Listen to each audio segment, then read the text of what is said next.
All politics is identity politics.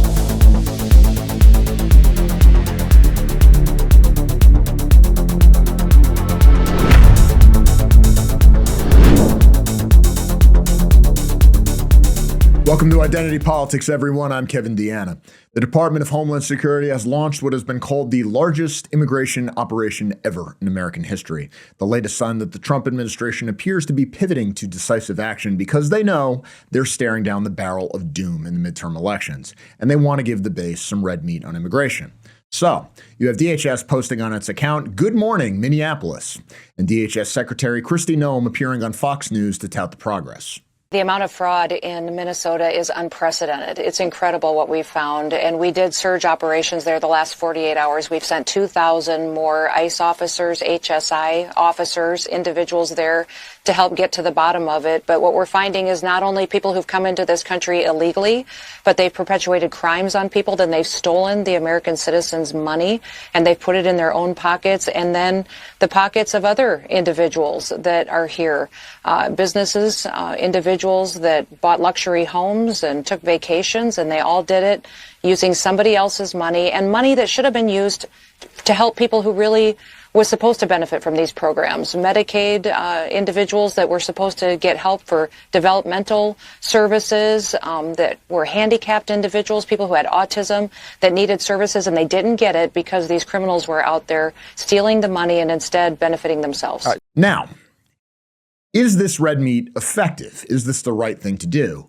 I think especially for us older people, millennials and older, it is satisfying. You see the edits with ICE agents raiding people, but we got to be careful here. It's reminiscent of those heavily promoted police raids during the drug war. You'd get dope on the table, but nothing was actually being accomplished. But at the same time, symbols matter. What do you fundamentally want to do? You want to drive self-deportation.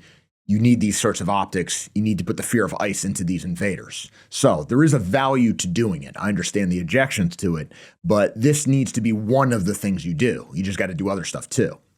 Now, as far as what's actually happening, the Associated Press reports, quote, "The Trump administration has launched what officials describe as the largest federal immigration enforcement operation ever carried out, preparing to deploy as many as 2,000 federal agents and officers to the Minneapolis area for a sweeping crackdown tied in part to allegations, they're so charitable, allegations of fraud involving Somali residents. The surge dramatically expands the federal law enforcement footprint in Minnesota amid heightened political and community tensions."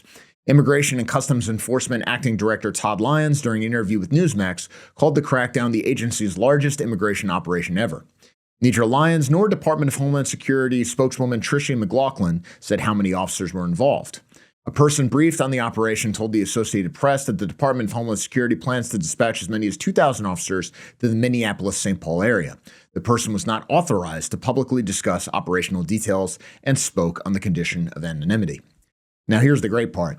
Immigrant rights groups and elected officials in the Twin Cities reported a sharp increase Tuesday in sightings of federal agents, notably around St. Paul. Numerous agents' vehicles were reported making traffic stops outside area businesses and apartment buildings, unquote. Now, of course, here's the problem. The very fact that there are so-called immigrant rights groups gossiping with the media, and the media apparently following these agents around, like, this is the problem. Recall that the Minnesota Star-Tribune a few days ago, we talked about this. Rather than focusing on the reports of outrageous fraud being committed against the taxpayers, what were they doing? Instead of talking about how Minnesota has become Somalia North, they were tracking sightings of ICE agents to help people escape and defy immigration law. In fact, as of this recording, this is still their pinned tweet. Like, this is what they do. AJAB, all journos are bastards, no exceptions. You can always, always, always count on a journalist to take the side of a criminal, an invader, or an enemy. This is what they are. This is what they do. But the media's power is not what it used to be. And this, of course, all comes when there's blood in the water when it comes to Minnesota Democrats. Tim Walz, who, believe it or not, probably thought he had the inside track to be the presidential nominee in 2028 for the Democratic Party, has dropped out of the gubernatorial race. Now, did he admit to any wrongdoing? No, but where there's smoke, there's fire. It's very hard to see him doing this unless there was something to these accusations of corruption and fraud that would go all the way to the top.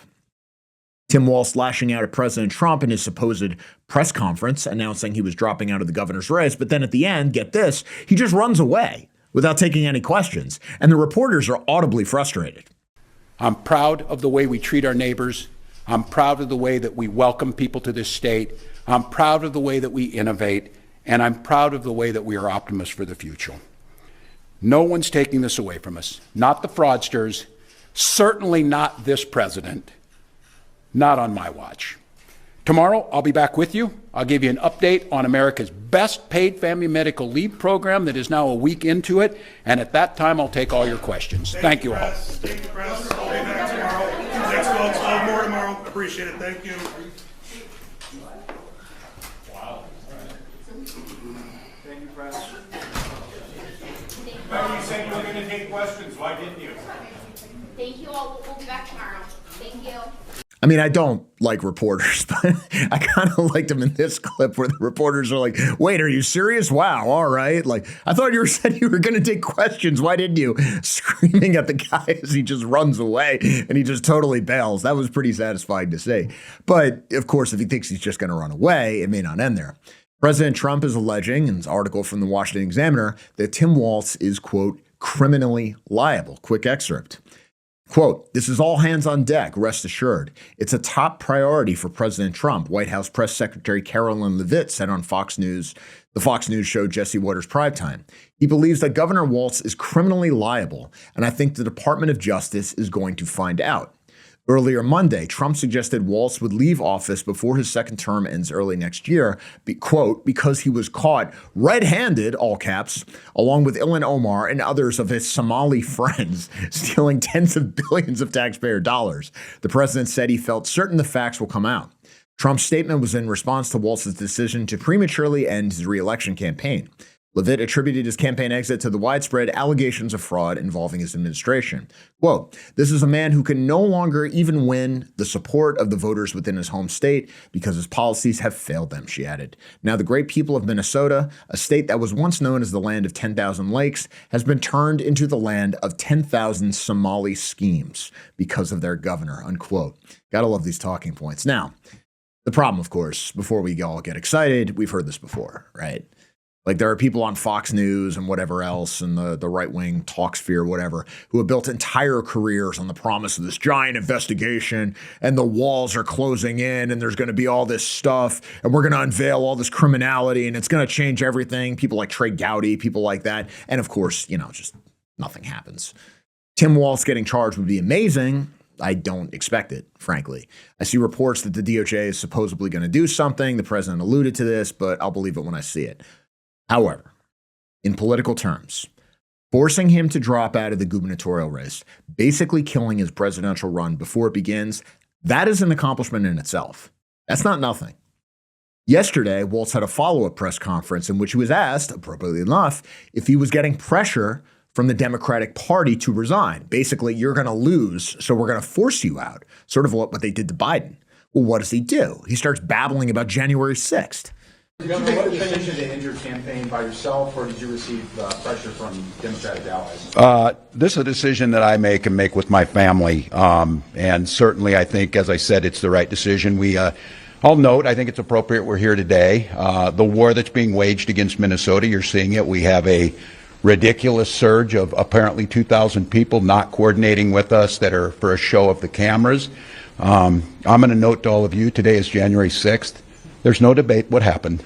The President of the United States led an insurrection against a fair election to try and overturn that and, report both sides of this. Well, he said he really didn't, and courts convicted 400 of them, and he pardoned them. No, he did that. He did that, and that's today. And it's clear that we also saw today he implemented 5 states are being punished with a freezing of federal funds illegally that were appropriated by Congress, our tax dollars. And I don't want to get into January 6th because at this point, like, how important is it? But they're still doing this. Like, there were shitlibs where I live doing like a protest and a commemoration about it. The Democrats in Congress did a candlelight vigil yesterday. Like, this is one of the new high holy days on the shitlib calendar. And they're trying to pretend this is some dark day we need to cry over forever. But nobody believes this. If anybody cared, Donald Trump would not have been elected president again. I mean, that's why January 6th in retrospect is just kind of funny. And to go back to Walz for a second time, and the incredible Communism Kills flagged this for me, Walz goes on this rant in defense of brown people in response to all this. Here's the thing that I'm going to ask all of you is, Republicans want to tear this state down. Republicans want to tell you it's too dangerous to walk down the streets. Republicans want to tell you there's nothing good comes out of Minneapolis, St. Paul. Republicans want to tell you everybody with brown skin is stealing money or that they're not welcome here. They want to do nothing to improve this state. Now, here's the thing. The state has already been destroyed. Minnesota was basically paradise. It avoided so many of the problems this country faced in the 60s and early 70s. It's been totally unmade. Like, this was the state where you talked about like the best quality of life. This was the state where progressivism actually worked, and they unmade it themselves. It's been unmade even to the extent of the flag. And of course, Tim Walz is responsible for that too. All right, ready. Whoa, wait a minute.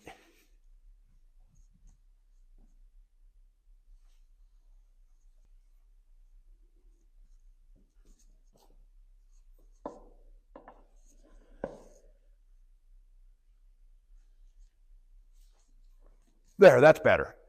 And just, I'm trying hard not to crash out here, but just the way he moves, just like the facial gestures, just the way it's just revolting. Like, don't you want to throw up just looking at him? Just this kind of like ironic, self-aware, soft, flabby, sitcom, white guy, goober dad BS. Like, aren't I so quirky? Oh, wow, the flag looks weird. What do we do? Well, why did the flag get changed anyway? Used to look like this. What do you see? You see a white farmer plowing. You have an Indian riding west. What does it mean? It honors the settlement of the state, the growth of the country itself. This was taken as utterly uncontroversial because that's what America was and is. It's white settlement from the original 13 colonies going west. Minnesota was a part of that. And it was also designed this way because if you look at it, it kind of looks like one of the Civil War regimental flags. Minnesota, of course, was a Union state. It was actually the first state to respond to President Abraham Lincoln's call for volunteers. Doesn't matter. It's evil. It's racist. It's Nazi. Walz has the flag changed. Now everybody says it looks like the Somali flag. This is the flag of Somalia. You see that there. Here's the new Minnesota state flag. Okay. I mean, yeah, you can kind of see it. But let's say, oh, well, that's a conspiracy theory or whatever else. You don't even need the whole Somali flag angle. Here's the designer of the flag. And I apologize in advance. Because yes, he's going to sound exactly what you're imagining and your skin is going to crawl, but this is him. You know, like when the flag redesign kind of whole process was going about and my flag was like chosen, there was a lot of even just controversy and apprehension from the more conservative sides just about the old flag being, you know, ushered out of being our flag. You know, a lot of them said this flag represents us. We love this flag. And, you know, even despite its very colonialistic, very racist imagery and history, and even the historical context behind it, a lot of people were still very upset at that being changed and removed. So I think, you know, just kind of starting from that point already, there was a lot of division almost between political lines about whether we change it or whether we keep the old flag.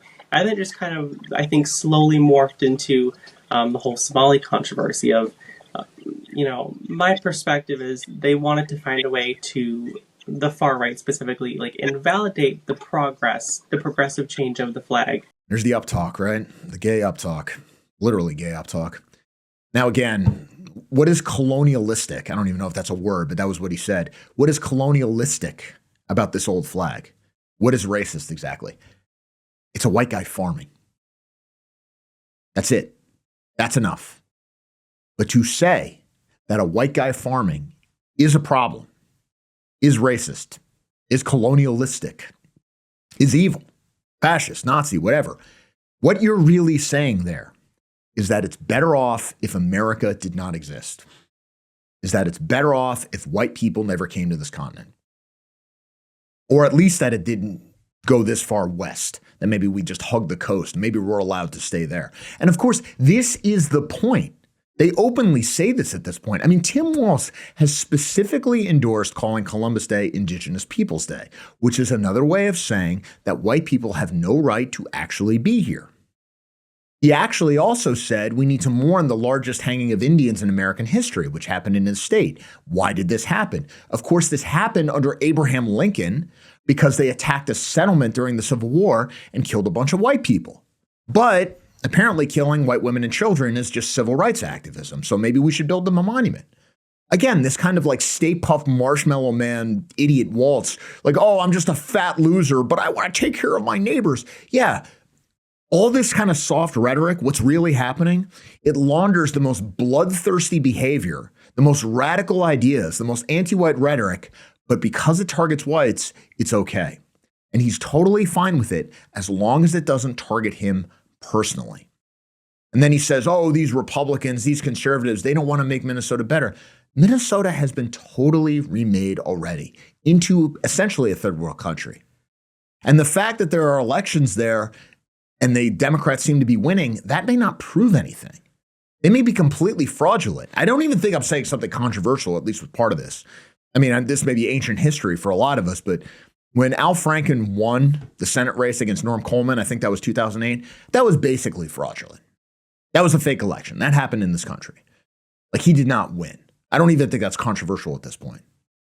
The real question is what's happening with all the elections now, including the presidential election. Minnesota's voter registration laws are a complete nightmare. You have a system where you don't even need to be registered to vote. Somebody else can vouch for you. Like, this is actually how it works. The New York Post reports, quote, a controversial Minnesota election policy that allows a single registered voter to vouch for up to 8 people seeking same-day registration is under fire amid the state's massive fraud scandal tied to the Somali community there. Under Minnesota law, the registered voter must go with the person or people they are vouching for to the polling place and sign an oath verifying their address, according to the Office of Minnesota Secretary of State. A registered voter from your precinct can go with you to the polling place to sign an oath confirming your address. This is known as vouching. A registered voter can vouch for up to 8 voters, the website reads. Now, I pause here to note, this is basically a legacy of a high-trust society that no longer exists. I mean, you can't pull this kind of thing anymore, but we're still pretending that we can. Return to the article real quick. Those being vouched for still must provide at least one form of identity verification, which includes a valid Minnesota driver's license or learner's permit, a receipt for them, okay, or a tribal identification card that includes a photo and signature according to the rules. Vouching is then used to verify a potential voter's residence in the precinct. As long as the prospective voter can prove they live in the state, proof of ID can include a driver's license or learner's permit from any of the 50 states, a passport, an expired ID, military ID, high school or college ID. However, now again, how are you going to verify that high school ID is real? And here's the best part. However, critics have noted that Tim Walz's 2023 driver's licenses for all bill allows people to obtain licenses regardless of immigration status. Licenses carry no marking indicating citizenship despite being regularly used to register to vote, unquote. So yes, there is a system in place where some guy can vouch for you and you can provide this ID, which may be completely invalid, or it's a valid ID, but doesn't actually show you're a citizen, and you can vote. But don't worry, this never happens for some reason. Now, again, if we're talking about Somalis specifically, I don't want to overstep here in terms of like, oh, well, it's all fraudulent. Most of them are citizens. I don't want to play this game of saying, well, it's just a question of them being illegal. It's just a question of obeying the rules and all this kind of stuff. But given that this is the system we have, still, even if you say a lot of these Somalis are citizens, how can you trust the election results with something like this? Given that you have the Somalis bundling votes, what non-citizens are probably voting. Given that you have this corruption that extends seemingly throughout the entire state bureaucracy, how can you trust any of this? Who would stop it after all? Who would speak up? Who would report on any of this? Like, they're all in on it. And Donald Trump did not lose this state by much in 2016. Minnesota is one of these Rust Belt states that should be part of the conservative majority coalition that elected Trump. And you can say, well, you know, they changed that via immigration. Minnesota always had this progressive reputation in history, but did they? Are any of these results real? Is like every election we've had over the last 40 years just completely fraudulent? I mean, certainly if you had secure elections, you show ID, you show proof of citizenship, you maintain the chain of possession, in terms of the ballots and where they go before they get counted, I'm inclined to believe that the election results are going to be very different. And if you say, well, that's conspiratorial, that's paranoid, why do they oppose this kind of stuff so fiercely? I mean, if you had an authoritarian regime doing these sorts of policies overseas, we'd bomb them because we'd say the government is illegitimate. Well, this is what's happening in our country, in some states. And at a certain point, it does just become a system that enables fraud, is designed for fraud, in fact. And why would the people who are on the scene, who benefit from the system, who are dependent on the system, going to stop it, going to even question it? Now, Fox News reports that President Trump is demanding the voting records for all of this. Quick excerpt. Assistant Attorney General Hamid Dillon wrote to Minnesota Secretary of State Steve Simon on Friday requesting unredacted records covering the March 2024 primary and the November 2024 general election. Dillon called on the state to hand over digital records related to same-day registration, votes cast by same-day registrants, and audit and compliance records under the Help America Vote Act. The basis and purpose of this demand is to ensure Minnesota's registration and voting practices are in compliance with federal law, particularly the minimum requirements under HAVA, Dillon wrote in this letter she shared on X. The Department of Justice is particularly concerned with votes and registrations accepted on the basis of vouching from other registered voters or residential facility employees, as well as their same-day registration procedures. Now, I note here, residential facility employees, one of the biggest things that they do is you go to nursing homes or any of these sorts of people, the employees there will gather up the ballots, will harvest the ballots. Well, if any of you have had relatives in nursing homes or something like that, sometimes they don't recognize you, but they know who they're going to vote for president. Who's really filling out these things? But I move on. Minnesota's election system has drawn scrutiny after legislation signed by Governor Tim Walz in 2023 that provided for driver's licenses for all, allowing state-issued licenses regardless of immigration status. The policy also stipulates that the licenses carry no markings. Again, stipulates that the licenses carry no markings indicating citizenship, even though such IDs are among the forms of identification accepted during voter registration, unquote. It's just naked fraud, people. And what's the end game here for the Trump administration? Obviously, think of what the Trump administration tried and failed to do over the last year. I mean, they're not stupid. They know they're facing doom in the midterms. I mean, this is just history. It doesn't matter whether he was succeeding or failing or what you think of him or whatever else. President's party usually loses the first midterms. So what do they try to do? They're basically going to give voters money. They tried to do the refund from Doge, but the useless GOP is like, no, we can't do that. We have to cut the deficit. Then they go, okay, we're going to do redistricting. We're going to change the maps, so we're going to have more congressional seats and whatever else. What happens? The Democrats gerrymander even more than they already have in Virginia and California. The GOP, especially in solid red states like Indiana, back down. Instead, they give speeches that talk about like how great they are and how moral they are and how God won't let them redistrict or whatever else. You have no legislative actions except the big, beautiful bill. The GOP Congress has basically done nothing. Everything that Trump has done has been via executive order, which means it can be reversed by the next president. The GOP is not going to help him on tariffs. We might be getting tariff refunds. But again, this assumes that the Supreme Court allows him to keep his authority with an expected ruling on Friday. Now, so if that goes away, that's gone too. So again, if you're the president, you can invade whoever you want, you can run whatever other countries you want, but you aren't allowed to do very much domestically. You aren't even allowed to deport illegal immigrants unless foreign-born judges say you're allowed to. So what's the plan here?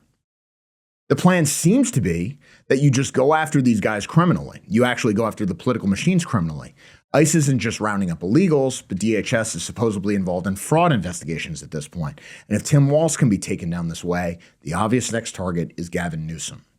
Remember, just a couple days ago, we found out from the auditor something like $70 billion in fraud and waste in California, $18 billion for high-speed rail. Not a single track has been laid in California. There's never going to be a light-speed rail there. $18 billion. $24 billion to fight homelessness. Anyone who has been to California knows there's been no progress on homelessness. Though apparently you can just clean it up in a night when Chinese government officials come to visit. They don't bother tracking how they spend any of this money in terms of effectiveness. You might as well just light it on fire. But then, what's the point? This is a successful program, right? It's going to NGOs. It's going to political supporters. It's going to activists. It's patronage. It's not supposed to fight homelessness. It's not supposed to build railroads or whatever else. We don't do that in America.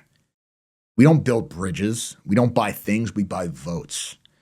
Now, according to several news reports, this one from the New York Post, the White House is going after California because of fraud. And I quote, President Trump claimed Tuesday morning that a fraud investigation of California has begun, accusing the Golden State of being worse than Minnesota, which is grappling with a multi-billion-dollar scandal of its own.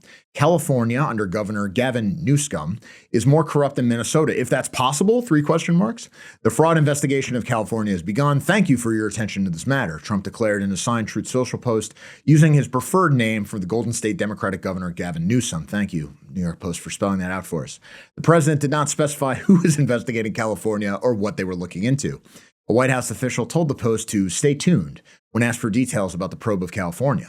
On Monday, the Post reported that the Trump administration was cutting off $10 billion in social services and child care funding to California, Colorado, Illinois, Minnesota, and New York in the aftermath of the growing fraud scandal in the land of 10,000 lakes.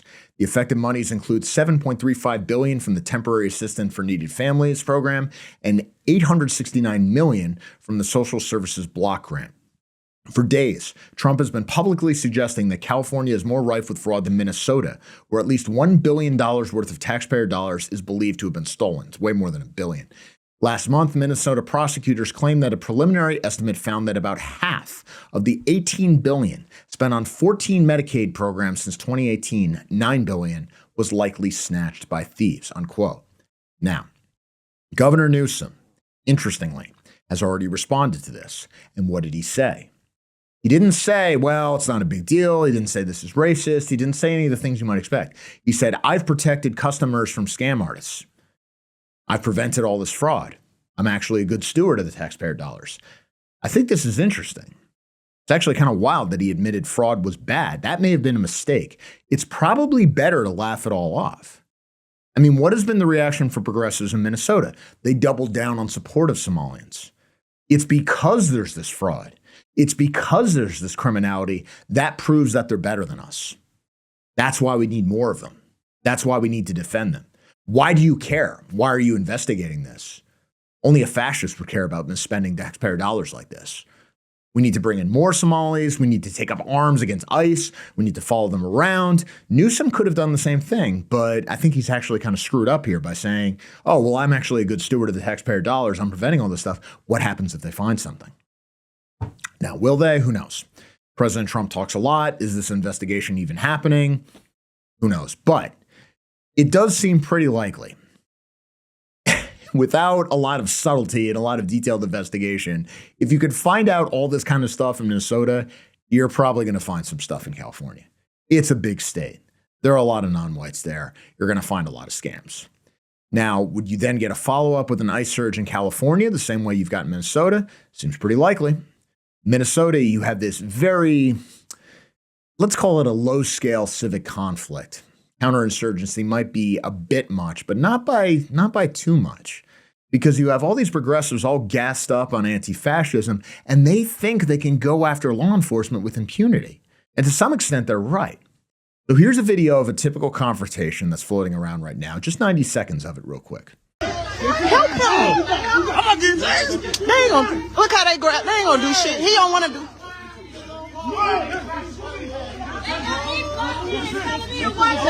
Look at this shit! Look at this shit! He just punched his man in the back. Help! This is not right, y'all. Talk about watch out, but got me blocked the fuck. I can't even move. They ready to Get the fuck on my car.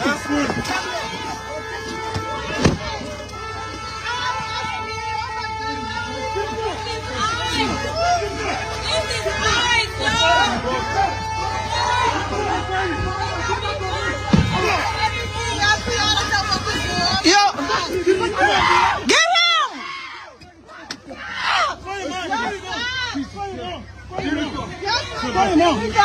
Grab the door. Grab the door.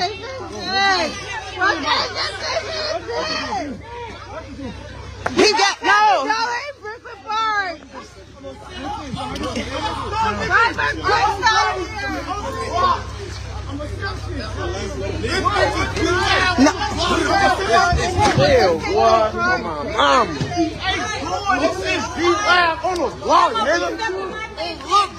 Ice. Motherfucker Ice that jumped out to grab the motherfucking Somalian. Boy, they out here jumping on their ass. I mean, it shouldn't get me mad, but it does. When I'm reminded of Napoleon and the whiff of grape shot and how salutary that could be in this. I mean, this is counterinsurgency. It's more than just low-scale civil conflict. You have these people assaulting law enforcement and saying that they're not allowed to enforce the law in this state, basically because they're non-white.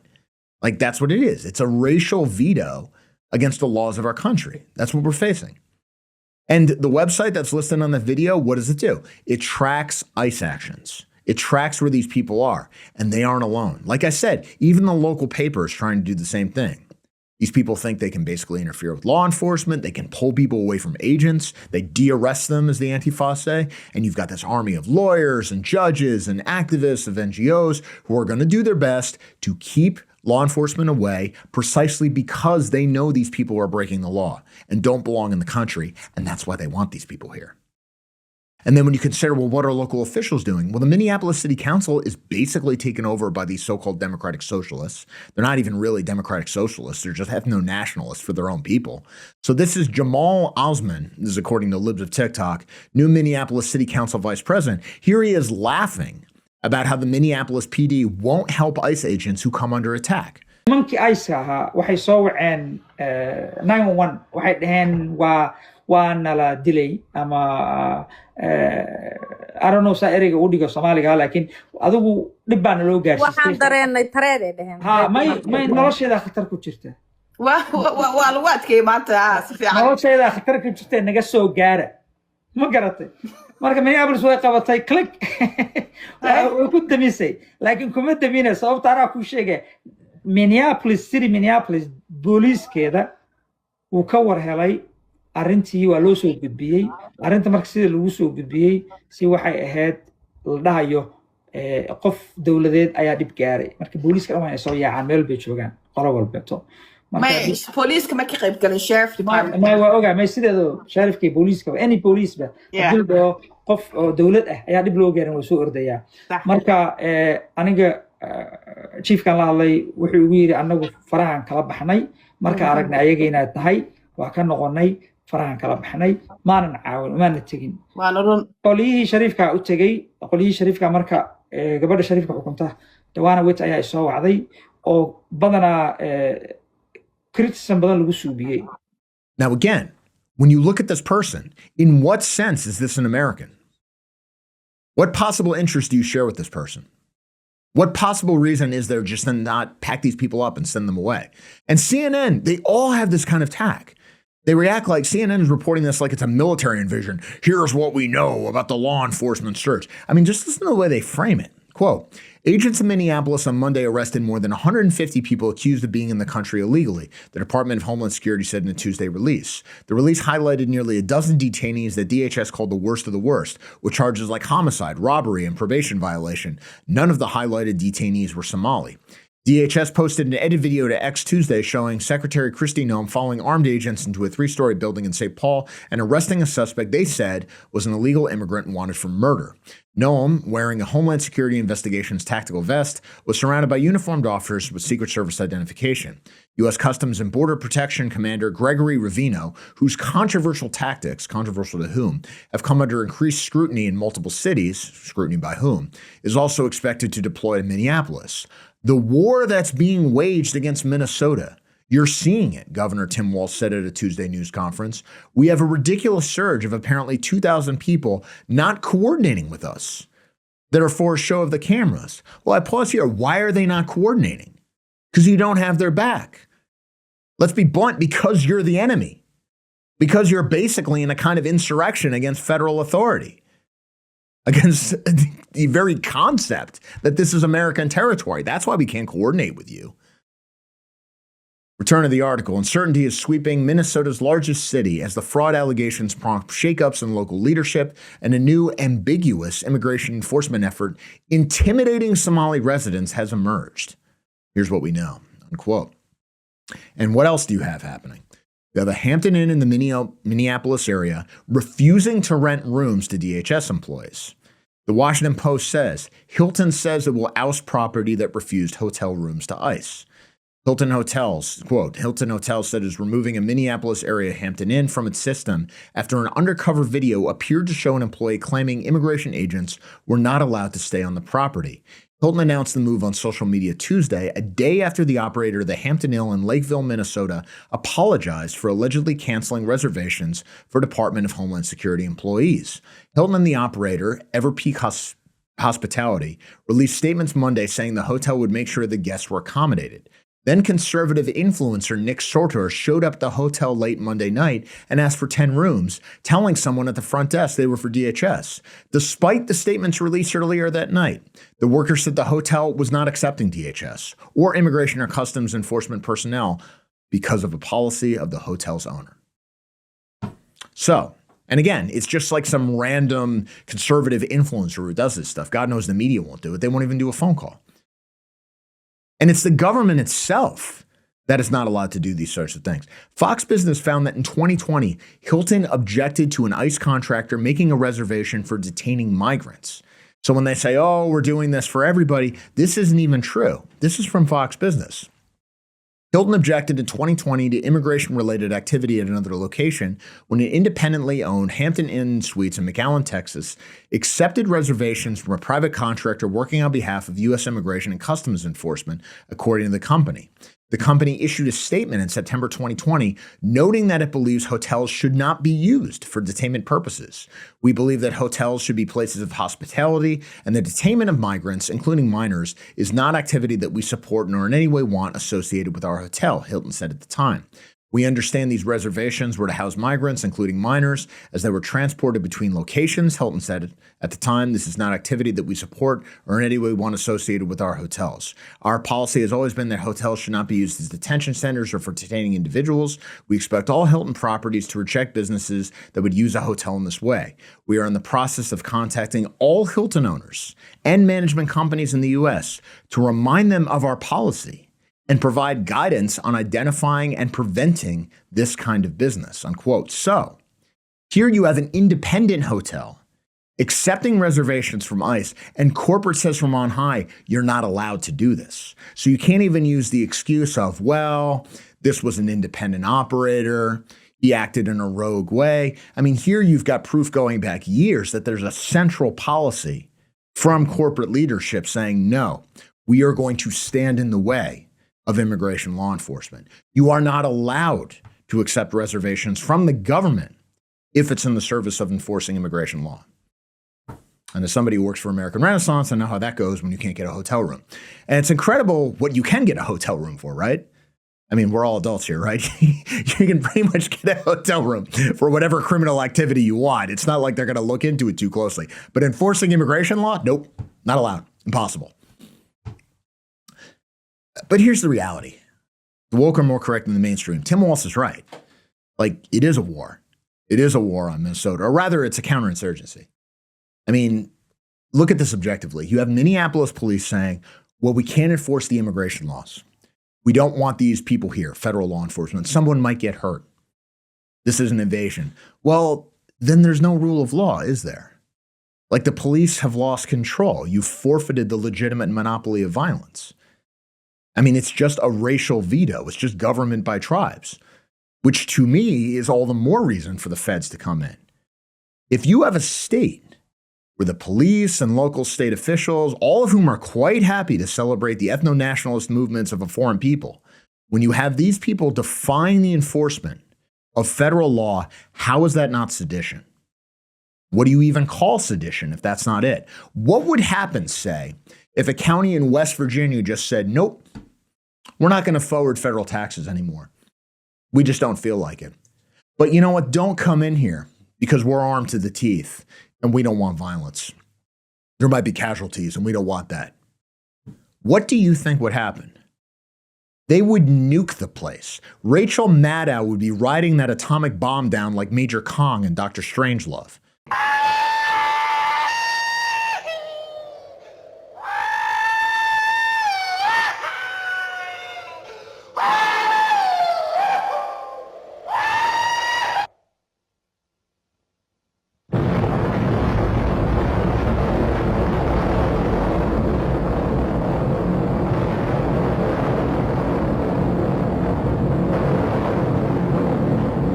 No one disputes this.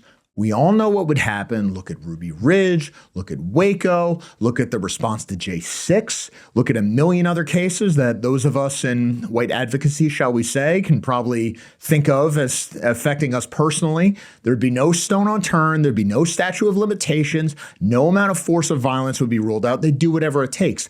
But we can't enforce immigration law. Can't do anything about state and local officials just refusing to enforce immigration law. Federal supremacy, that thing that they used to justify everything over the last 75 years. Nope, that's just gone. That doesn't apply anymore. Why? They're brown and black. Law doesn't apply. Law only applies to white people. And all of it is backed up by a system of fraud, not just in terms of government programs, not just in terms of expenditures, but in terms of elections, which may extend to the top of the state itself, which means that the entire system may be fraudulent. This is where we're at. And is this just like every single blue city in the country? Every single blue state? Like, is anything about the government at any level legitimate? Now, there are a lot of things the Trump administration could be doing to get rid of the illegals that are easier, optically at least. Instead of raids and people running around, what can you do? You could debank illegals. God knows they can debank us. We've already been through that. You can tax the remittances, you can seize the assets of those in the country illegally, redistribute to them citizens to win public support.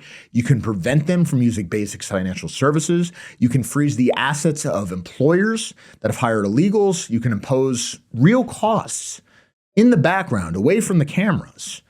And that's going to stop the magnet. That's going to keep these people from coming in. That's going to prevent these people from being hired.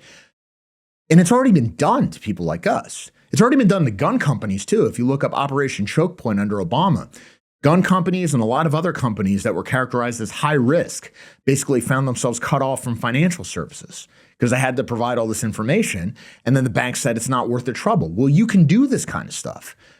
But even if you do those things, at this point, the stakes are so high, you're facing something much more serious.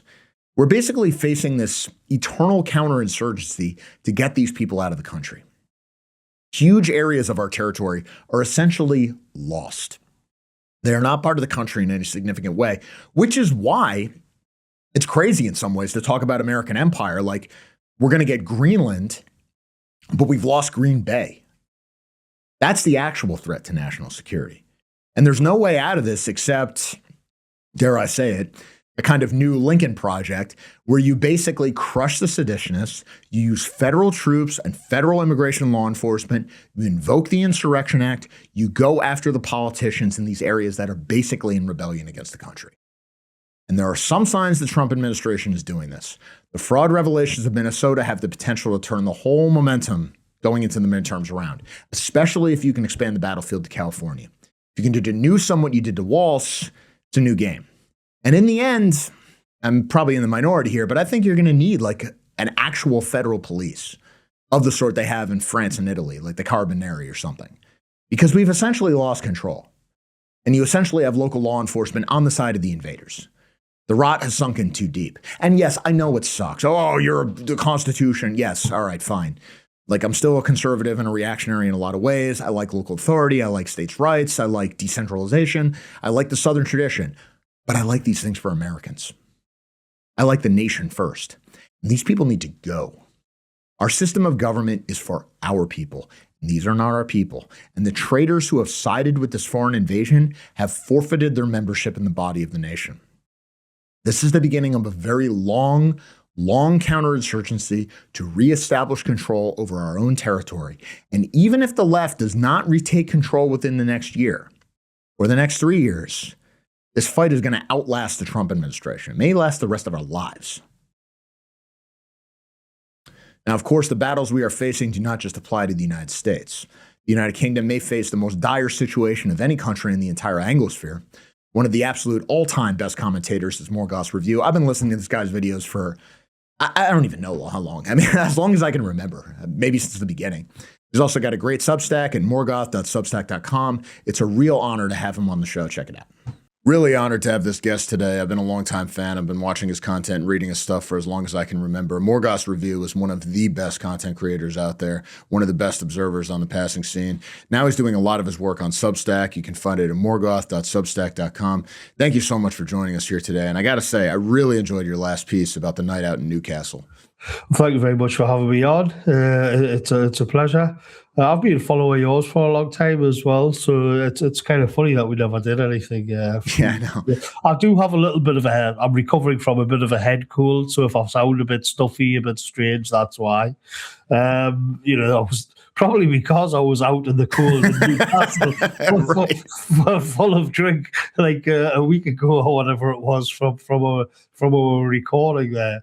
It was a funny thing because I tried to incorporate sort of personal perspectives into things and sort of how the world is shifting around in the real world.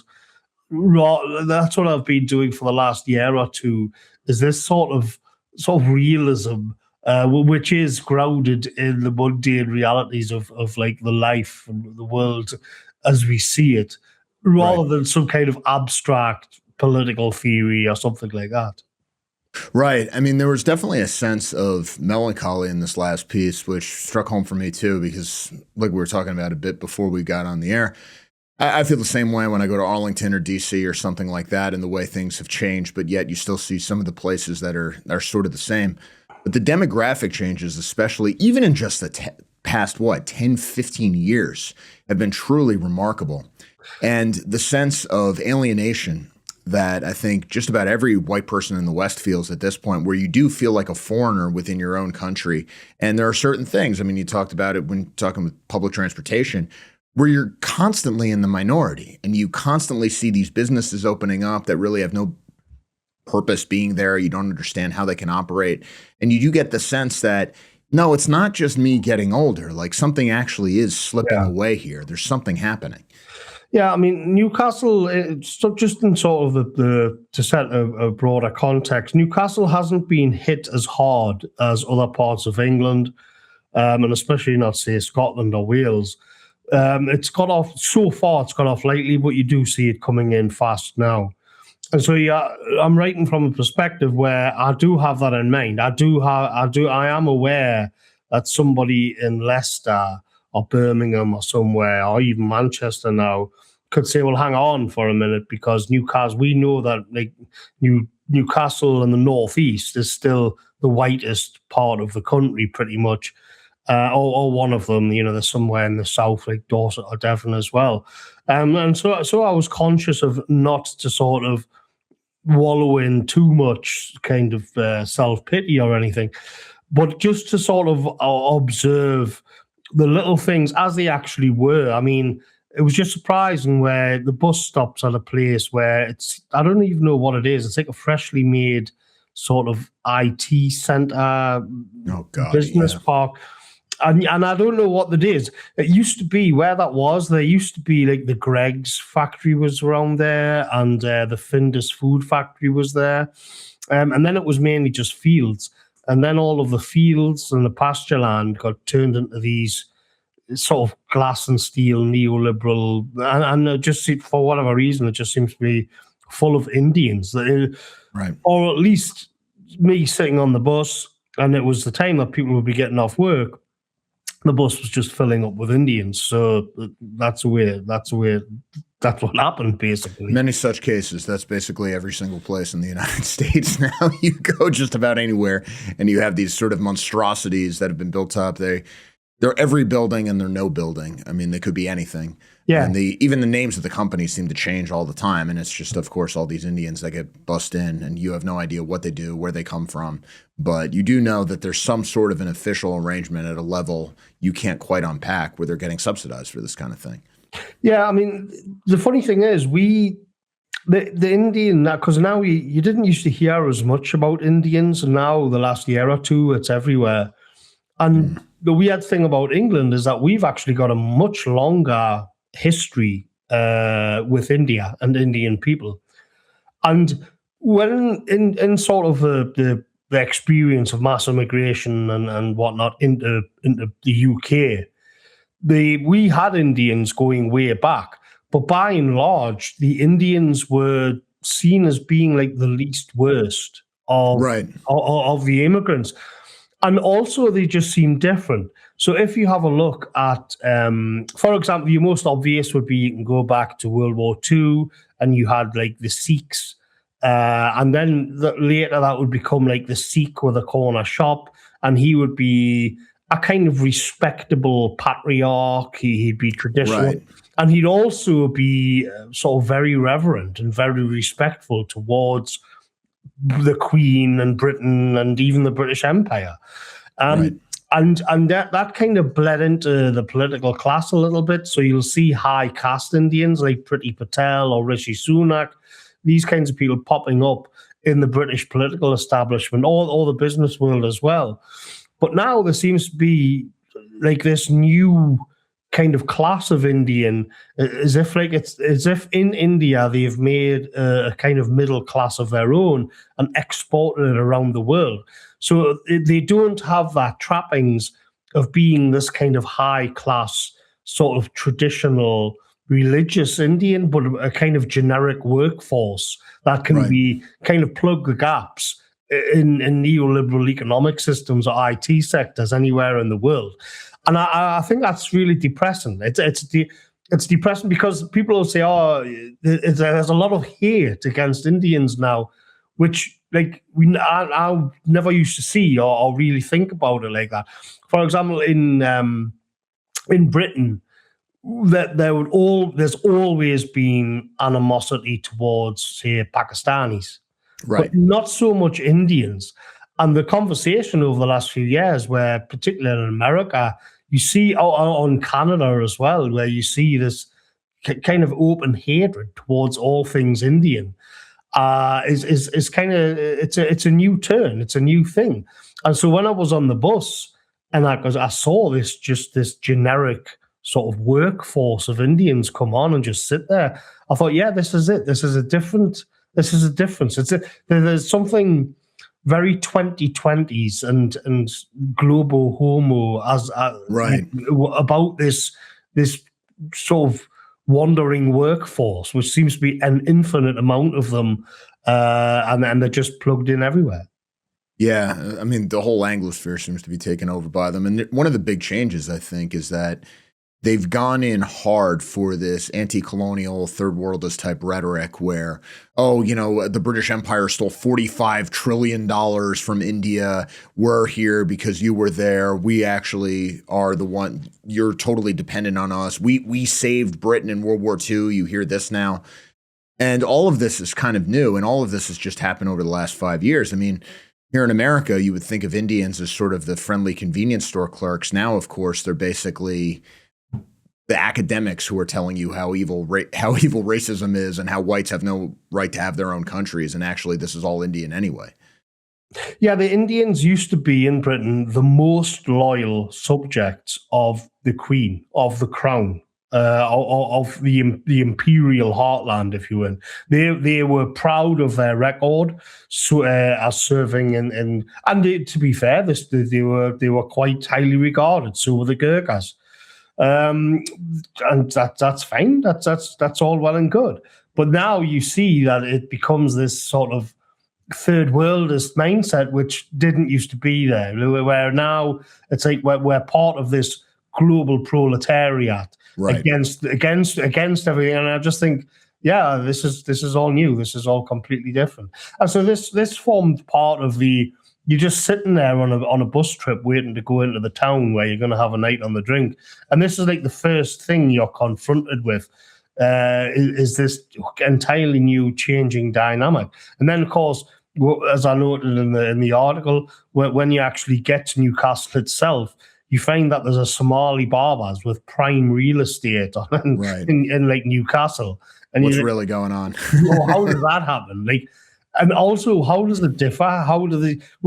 We've got this thing now where everywhere in the country you've got like Turkish or Kurdish barbers, or the Somali barber seems to be a new one, and nobody really understood. They're always in like very expensive places where a pub or a restaurant where will struggle to sort of pay the rates or whatever. Everybody suspects it's a bit of a swindle and it's a bit illicit, but nobody really knows. And so your mind's left to wander. It's never really explained to you. And so you get this kind of dislocation and disconnect from the area when you're thinking, well, what are the processes that led to this? How am I allowed to ask? What is it? And so you find yourself sort of disenfranchised from your local town or city, where you're no longer in tune with how it operates. Like, why is that? How does that business work? How is there a business model of a Somali hairdresser's on a main street in Newcastle? What even does a Somali hairdresser do different than old Bill? Like old Bill, who had the gentleman barber shop there since 1952. What was he doing wrong, but the Somali does right? It's when did Somalis become known for hairstyling? None of that really makes any sense. Well, I mean, obviously, this is the big thing in America right now because they're uncovering all this fraud in Minnesota, and now they're moving into California and everything else, and they're saying, oh, well, look, there are all these hidden arrangements where basically there are these government programs. If you have everybody in a kind of clannish community sort of all in on the take, you can manipulate these things very easily. And you can imagine that the same sort of thing is happening in the United Kingdom, but you can't quite prove it. I mean, I can say this, but I haven't seen any actual evidence of it. But of course, how would you obtain this evidence? With the daycare things that you're seeing in Minnesota, it's because the guy showed up and there were no kids in the daycares. So it's like, oh, okay, there's something going on here. But how would you prove that the barber shop has got something weird going on? Same thing with these Turkish barber shops. And here in America, of course, too, you have this proliferation of all these CBD, marijuana, kratom. They're open basically all the time. You see them in just about every community. They're everywhere. And you think to yourself, there's no way that a business like this is just operating off selling vapes. Like there's something else going on here. There's obviously some other whole parallel economy that we're just not aware of. But how do you prove it? And so you just sort of end up being alienated and feeling that there's this whole hidden world of nefarious things going on that you're not aware of. Yeah. And I think one of the things I've been writing about and speaking about over the last year and a half or so is that the greater bulk of the native British population are waking up to this. And I've been studying this, and you can see it in the polls. So everybody's surging towards reform. Nigel Farage. I mean, whatever you make of that, is it right? Will it be any good? That's a different subject. What interests me is just these changing attitudes on the ground, which is especially after what we call the Boris wave. And there's a growing sense that the numbers are just so large that you can't hide it anymore. That it's instead of it, I mean, my sort of view on this, I mean, I mentioned it in the article as well, the new one, and I've mentioned an old, where if it's just listening to people in the real world and getting tuned in, and instead of sort of ramming my politics down their throat, as I kind of did in the past. In the past, I'd meet somebody in a pub and we'd have a few beers, and I was almost like that meme, you know, where it's like, me, I promise I won't get political. Yeah, right. and then like for 2 pints later, you're doing the whole thing. And I've done that. I've done that many times. Yeah, me too. I think it was around about 2018. It was a while ago, about maybe 2020, and I just stopped doing that because I realized I was causing too much trouble. And it was getting weird, and I didn't like it, so I just stopped it. I just sat there and I did nothing. And I would, if the subject came up, I would nod along and all the rest of it. But now I find that I cannot shut anybody up about it, and I try to put that across. Like, I'm not instigating these conversations. I used to try to. I used to lecture people. I used to rant and get angry. And I stopped that because I was alienating too many family and friends. And here in sort of 2025, 2020, in the new year where we are now, I realize that they are coming out with all kinds of like sort of takes and sort of views and opinions on all of this, which I find quite surprising, quite in some cases quite shocking.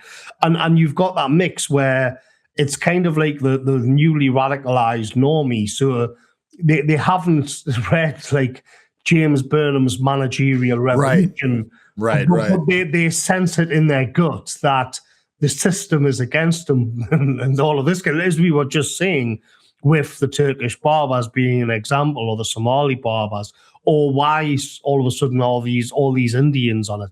And so they begin to kind of fall into this mode of skepticism and maybe even paranoia about what's going on with them. And it leads to this kind of quiet radicalization of the population, who though, are still aware they've got to be careful. They're still aware, you can go to jail for tweets or a Facebook post. I mean, in actual fact, people talk about this a lot. Most of the people who do go to jail for speech are not actually doing tweets. They're on Facebook. It'll be like boomers on Facebook who are coming out with things which fall between the law. You tend to find that the people who are more in the know, let's say like me maybe, are more adept at skirting around what to say and what not to say. Whereas you've got a lot of people who still think they're living in a free country and they can just kind of trample around on all of this. Yeah. What they want. And that tends to be the people who get in the most trouble. That's how they get netted so often. And it leads to this kind of cauldron of like resentment in the country, and it's been going on for a long time. And nothing that comes out of the mainstream, nothing of the daily atrocity and outrage proves them wrong. So the passage of time only goes to confirm what they thought was the case to begin with. Yeah, this sort of slow drip of atrocities, because of course, thanks to X, basically anyone on the American right is getting the same thing. And I think maybe it's a bit of an unfair stereotype, but I think a lot of Americans, especially American right-wingers and conservatives, have this vision of the UK now. I mean, the UK, the YOOK, as sort of this woke North Korea nightmare where everything is under surveillance. If you say the wrong thing in a pub, you're going to be rounded up and whatever else. I'd like to ask you if that's basically how it is, if you're allowed to say that. But at the same time, if you look at the polls, the UK population is more right-wing, more radicalized, more anti-immigration than the MAGA base. In many ways, there's more room for growth in the United Kingdom, and there's more promise there than there is in America, which I think a lot of us like to congratulate ourselves that we're already in charge, even though we're not. I mean, it is the case that people watch what they say. It is the case that people might not go to jail, but they don't want to get entangled with the authorities. But a lot of this is to do with where you are and in which stratas of society. And like if you're in a pub, you can get away with quite a lot, but you could have some kind of libtard who may make some trouble, or this kind of, or some kind of student, or that kind of thing.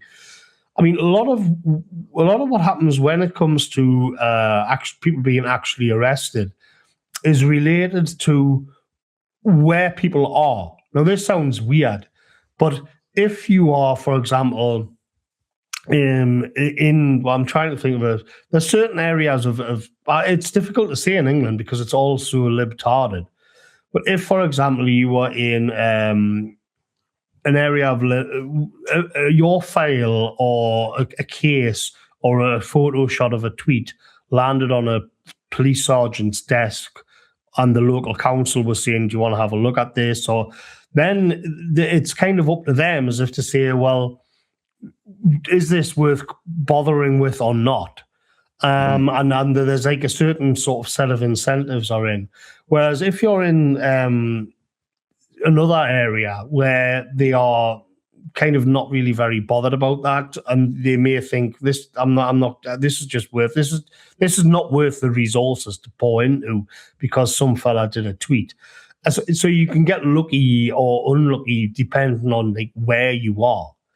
Right. And you'll see that when people have been prosecuted, it's usually because the local council and police force are just more liberal. And in other more quiet rural areas, it may not be the case. So if you're in Brighton, for example, you'd have to watch yourself. If you are in the south, you'd have to watch yourself. I would say a lot of the country, you've got to watch yourself. But if you're in like some northern area, which is a bit rough and a bit rural, you may get away with it. But there is a general sense of you don't have free speech. You've got to watch what you're saying. And I feel like part of the problem is that this adds to this doesn't actually solve the problem. It just means that we're not allowed to talk about it and everybody recognizes it straight away. So you get something like this two-tier Kia meme. You get this sense that it's corrupt and it's rotten because nobody respects these kinds of laws. One of the things that I like is when it was King Charles was brought to board before Parliament. I may get this rusty here, but they after the Civil War, and he was deposed, and they were saying, like, do you recognize the authority of where you are, of the house where you are? And King Charles said, well, I recognize that I stand before a power. Right. And so, of course, he was invested with the power of God as a king. And what he was saying was that, well, I recognize that you can break my legs. I recognize that you can put me in jail. I recognize that you can torture me and chop my head off, which they did in the end. But I recognize that you are a power, but not that you are a legitimate power. And this is the crisis of where people more and more just recognize that the state is illegitimate. And they do themselves no favors just by the optics of having all of these boats coming across the channel, which they seem incapable of stopping. Especially when, they talk a big game on the world stage about going into wars and all of this kind of thing, and you can't even prevent that coming in on your own border. And so for the general population, they're just completely confused by this. It just makes no sense, especially because the European Court of Human Rights and all of it, it's all bullshit. It's all just made up nonsense. I mean, how is it that the European Court of Human Rights, for example, will protect will prevent a rapist from Afghanistan being deported, but they won't protect your free speech when you complain about that? That's just such an obvious contradiction. I mean, one of the things the libtards do is they bring out this kind of the European Court of Human Rights, and they'll have like 10 things, a list of 10 things which which protect you. Right. And they say like, oh, you don't want to lose these things. Yes. I've seen that. And I've like sort of modified that, and I've pointed out that, well, if you're white British, you don't have 1, 2, 3, 4, or 7, and 9, and 8. You can run down them through them all. You don't have the right of freedom of speech. You don't have the right to a fair trial. You don't have the right to congregate, or all of these things. You just don't have them. So let's stop pretending that we do. Right. President Trump, of course, and also Vice President J.D. Vance, I mean, more or less said they've broken sort of the taboo of silence around this and this idea that we still have a free world, where they basically say, look, we're going to crack down on these Europeans who are censoring Americans. We're going to stand up for free speech. We're going to do all these sorts of things. Now, at the same time, and this also leads us into what President Trump is doing with foreign policy and presumably our great invasion of Greenland, which could happen at any moment. Maybe it's already started as we're on the air here.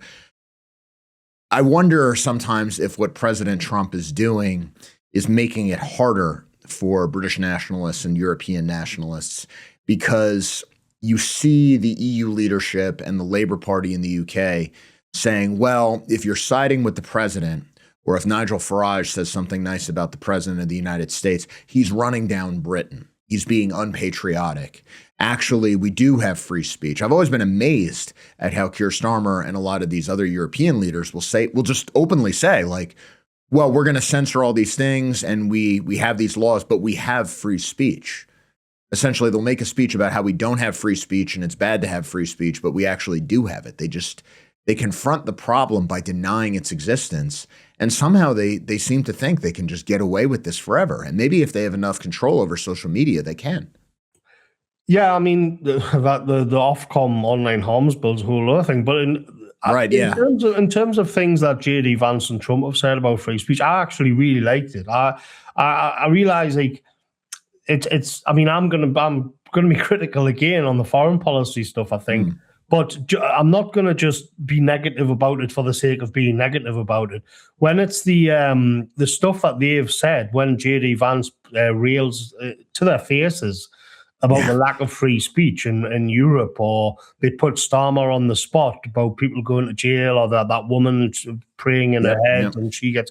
I'm really supportive of that. I think that's great. I think they need to be told, like, you've got to dial back this censorship because it's getting out of hand. I think if you're going to have I think you can legitimately say, like, look, if you want to be our friends and allies, you're going to have to, like, at least play ball with the supposed values of the West, because this is getting to the point where you're just like these totalitarian regimes, and we are supposed to be your allies.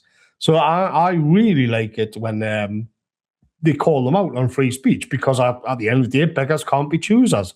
I'm not in such a comfortable position that I can be a snooty arsehole about, the big orange retard is like, you know, I don't have the luxury of snubbing somebody who was telling Keir Starmer to bring back free speech in the UK. I don't have that comfort, you know. But on the geopolitical side, the problem there with the Greenland situation, I mean, look, we don't know how this is going to turn out. It may be forgotten about in a week, or I don't know. Probably not, because it has been sort of swelling and swirling around in the conversation for the last year. But just even sort of, not to get into the sort of geopolitics and is it legitimate or anything. Right. One thing that will happen here is that, remember, all in Europe and the UK, the libtards have always hated Trump. And now, it puts the right wing in a difficult position. But not me so much, because I'm generally sort of opposed to this kind of thing. But I hope they can work out some kind of deal or something. But I'm absolutely against this full-blown annexation of Greenland. But leaving that aside, what is actually going to happen is that the people like the Ursula von der Leyen and that Maya Callas, Metz, and Macron and Obama, this kind of cabal of Euro technocrat shitlib, are going to actually get public support back here. People are going to rally behind them.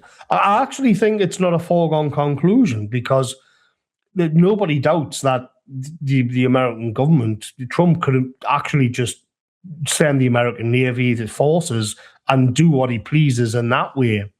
But the problem is, does he actually have the political capital to do that over the long term? Because what the funny thing is that the more aggressive and the more isolated and vulnerable Europe will become here, with Russia on the other side, of course, is that the more the sort of legitimate these horrible European elites become.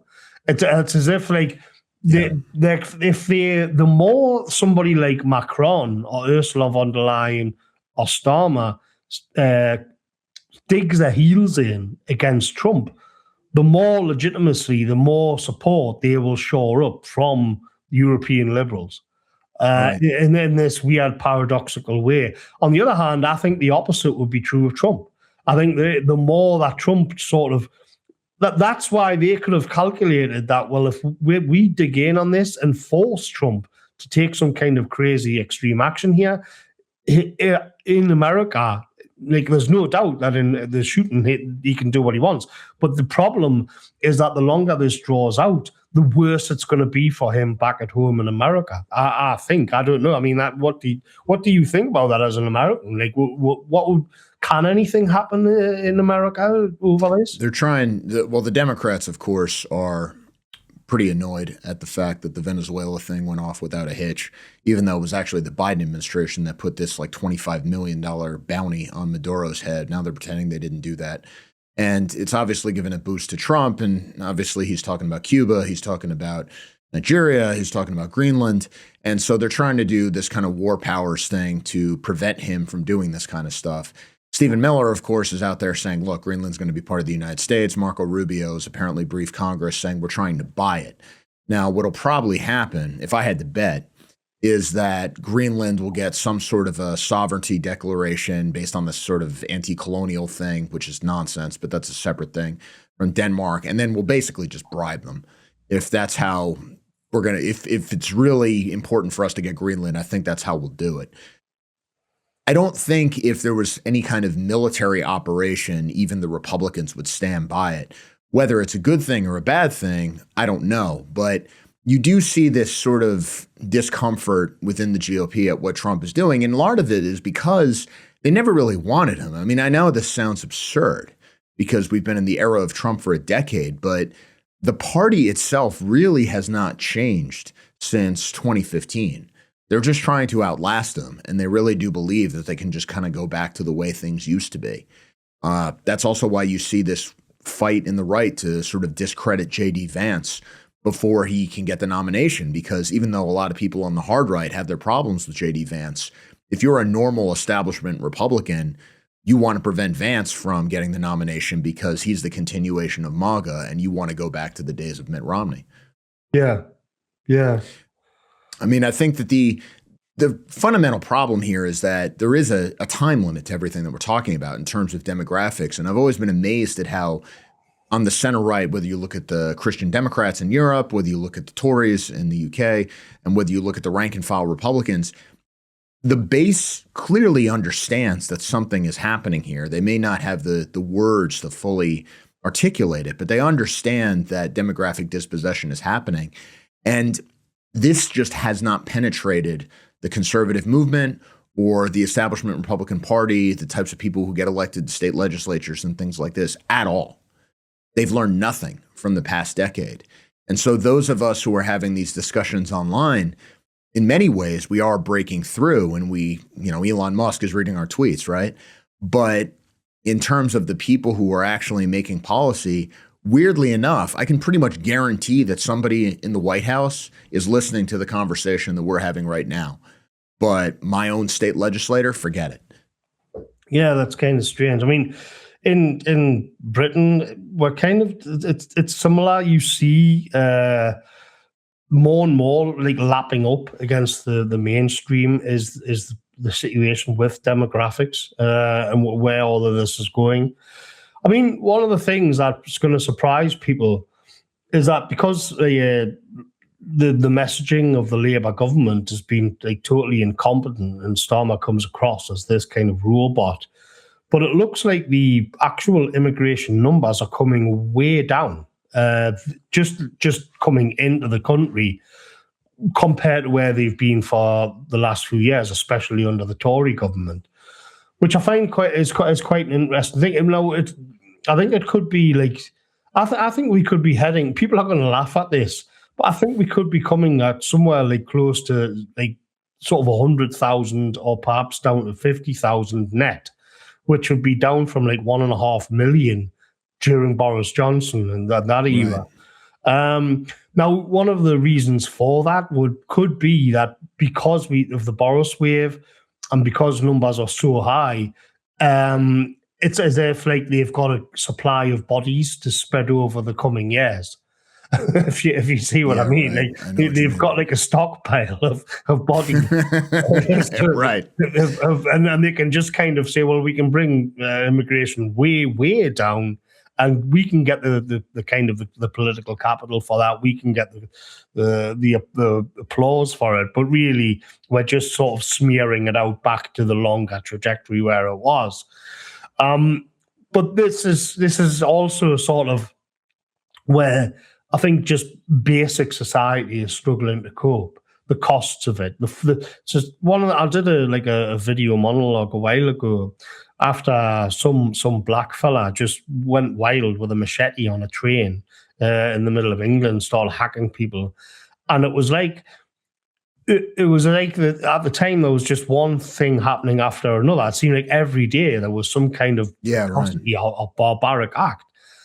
And I was pointing out, like, when we talk about when we're going to fall into a minority status as the white British, whether it's people will bicker and it'll say, well, it's 2065. I mean, it's certainly going to be a lot sooner than that, or 2045 or 2050 or whatever it is.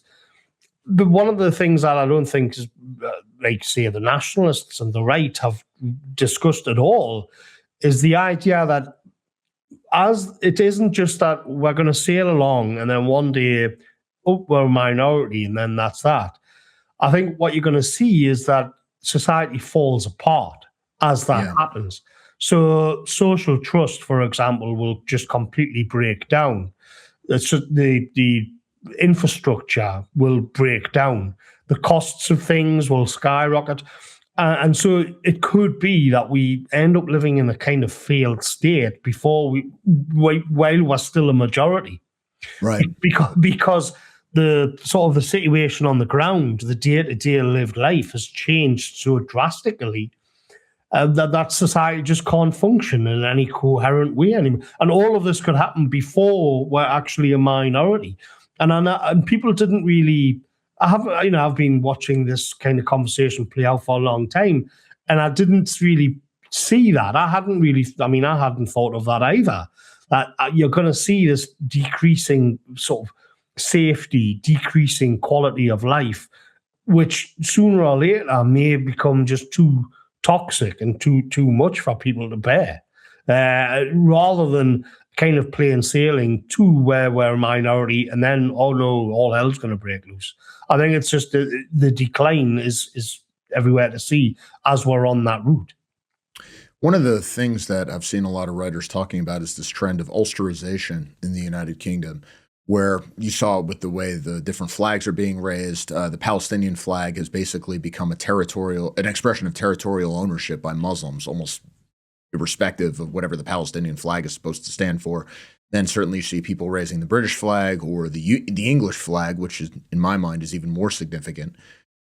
And you have this, you can imagine something like the Troubles coming to the United Kingdom as a whole, where the role of the government is essentially to be this intermediary between communities. But the communities all have their own turf. To some extent, they all have their sort of auxiliary armed forces and community groups. They don't really mix with each other. And if this goes on long enough, you could end up with a situation almost like Lebanon. Now, this is, I think, unheard, and publications like that have sort of discussed this a little bit. Do you think that's an exaggeration, or could you see things moving into that kind of a scenario where you have this simmering civil conflict? Because I know a lot of, especially in America, unfortunately, a lot of people will make these excitable predictions about like civil war, but it's not going to be something like that. It's just going to be this kind of slow burn where you have these isolated acts of violence, but this deeper political divide that just goes on and on and on. Yeah, there's been a lot of discussion about that. My view is that, firstly, it's very dangerous to talk about those kinds of things. So if you're online, right. if you're talking about civil war on the internet in Britain and you're tweeting about it, or you're doing videos, or you're writing Substacks about it, like, bear in mind that a term like civil war is like a key term which will pop up. It'll just flash on the screen of the intelligence services or some government quango. They've got a whole host of special little key phrases and words, and that's one of them. And it will ping. So, and this matters because in terms of actually seeing such a scenario play out, one of the problems with that is that we live in a surveillance state. So if you look at, say, what happened with the Troubles in Northern Ireland, you can see it in terms of sectarianism, and this area belongs to us, and this area belongs to you, and you've got these tensions. I think that's certainly going to be the case. I think that is going to happen. It's already is there. And there's some reasons why this gets inflamed by the way that the sort of the government, the way that communities are constituted, which I can come back to. But I think you don't have an organized, say, elite, an organized minority to represent, say, the working class white British, because they would be instantly recognized. Like if there was such a group, we would know who they are. Right. Or they would be completely off the system, in which we would, like, in which case the security services would be trawling around after them. And so this is a kind of a problem that you get into. Now, paradoxically, we're heading for a digital ID system.